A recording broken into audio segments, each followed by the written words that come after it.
नमस्कार मित्रांनो, माझ्या चॅनलवर तुमचे स्वागत आहे। मित्रांनो, तुम्ही जर बांधकाम कामगार असाल, नुकतेच तुम्ही नवीन बांधकाम कामगार बनले असाल आणि तुम्हाला पेटीसाठी आणि भांड्यासाठी फोन आला नसेल, तर मित्रांनो तुमच्यासाठी मी महत्त्वाच्या 3 विषयावर या बोलणार आहोत। एक भांडेविषयी आणि 2 आणखी एक गोष्टीविषयी। तर व्हिडिओ तुम्ही ध्यानपूर्वक ऐका, तुमच्या कामाचा व्हिडिओ आहे, शेवटपर्यंत ऐका मित्रांनो।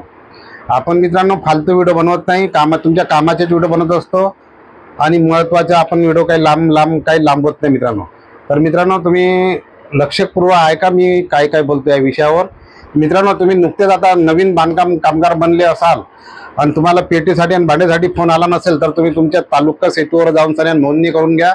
तुमचं आधार कार्ड आणि नोंदणी पावती घेऊन सन्या तिथं नोंदणी करून घ्या। तिथं जाऊन म्हणा की आम्हाला भांडे आणि पेटीसाठी फोन आला नाही।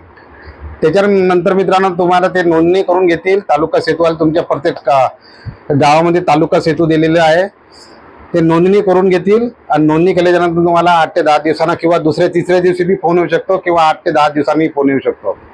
तर मित्रांनो अशा वेळेस तुम्ही जिथं बी तुम्हाला पेटी वाटप या भांडे वाटप होत असेल, तर तिथं तुम्ही बिन फोन आल्याशिवाय जाऊ नये मित्रांनो।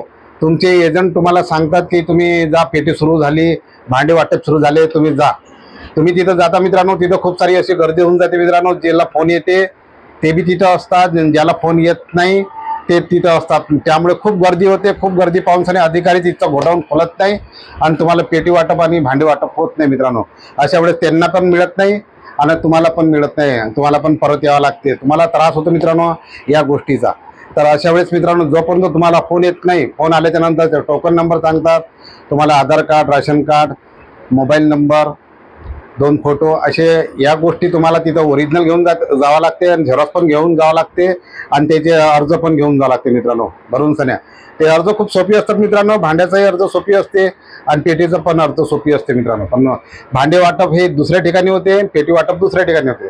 तर हे तुम्हाला फोन करून ते सांगण्यात येते की तुम्ही या ठिकाणी या, तरच मित्रांनो तुम्ही तिथं जा मित्रांनो, अन्यथा जाऊ नका। फोन आल्याशिवाय कोणी जाऊ नका, फालतू गर्दी होते मित्रांनो। 300 लोकांना तिथं बोलवण्यात येत आहे, प्रत्येक तालुक्यातल्या 300 लोकांना। म्हणजे एकही आता कामगार सुटणार नाही, सगळ्याला भांडे आणि पेटी आता भेटणार आहे, सगळ्याला भेटणार आहे मित्रांनो, काळजी करू नका। एक हा विषय मित्रांनो। दुसरा हा विषय होता की ज्यावेळेस आपण कोणत्याही गोष्टीसाठी क्लेम करतो, स्कॉलरशिप असो या लग्नासाठी असो या कोणत्याही गोष्टीसाठी आपण क्लेम करतो मित्रांनो, तर क्लेम केल्याच्या नंतर आपल्याला तालुका सेतूवर आपले कागदपत्र तपासणी करता जावं लागते मित्रांनो। तर तालुका सेतूवर आपण ज्यावेळेस जातो, ज्यावेळेस आपल्याला तारीख मिळते, तर ज्यावेळेस मित्रांनो आपल्याला तारीख मिळते मित्रांनो, तर तारीख समजा उदाहरणार्थ मी एक तारीख घेऊन घेतो मित्रांनो, 16 तारीख घेतो। 16 तारीख तुम्हाला मिळाली तालुका सेतूवर जाऊन तपासणी करण्याची, तर 16 तारखेलाच तुम्हाला जावं लागते मित्रांनो। 16 तारखेला तुम्ही गेले नाही, समजा तुम्ही 16 तारखेला गेले नाही, 17 तारखेला गेला किंवा 18 तारखेला गेले, तर तुमचा डायरेक्ट हा अर्ज तुमचा रिजेक्ट होऊन जातो।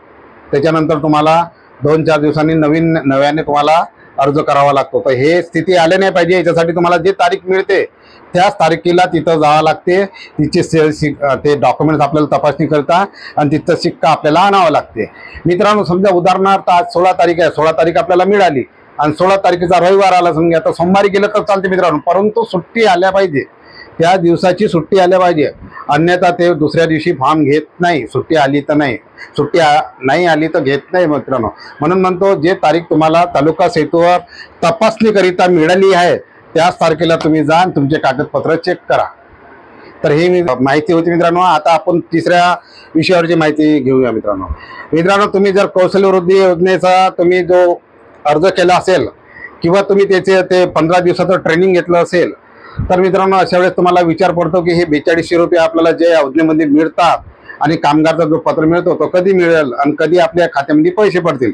तर मित्रांनो तुम्ही अगर त्या योजनेचा पूर्ण तुम्ही कोर्स केला, त्याच्यानंतर त्याची परीक्षा होते मित्रांनो, आणि त्याच्यानंतर तुम्हाला काही दिवसानंतर तुम्हाला पोस्टानं ते प्रमाणपत्र येतं। प्रमाणपत्र आल्याच्या नंतर त्या प्रमाणपत्र एक स्कॅनर असतो, तो स्कॅनर स्कॅन केल्याच्या नंतर तुम्हाला त्यांना माहीत पडते की तुम्ही कामगार झाले आहे, तुम्ही ट्रेनिंग घेतलेली आहे, त्याच्यानंतर तुम्हाला तुमच्या खात्यामध्ये पैसे येतात मित्रांनो। हे कौशल्य वृद्धी योजनेची माहिती होती 4200 रुपयाची मित्रांनो। 3 विषयावर मी तुम्हाला अत्यंत महत्त्वाची माहिती दिली मित्रांनो। तुम्ही हा व्हिडिओ ध्यानपूर्वक ऐकला त्याबद्दल तुमचे धन्यवाद मित्रांनो।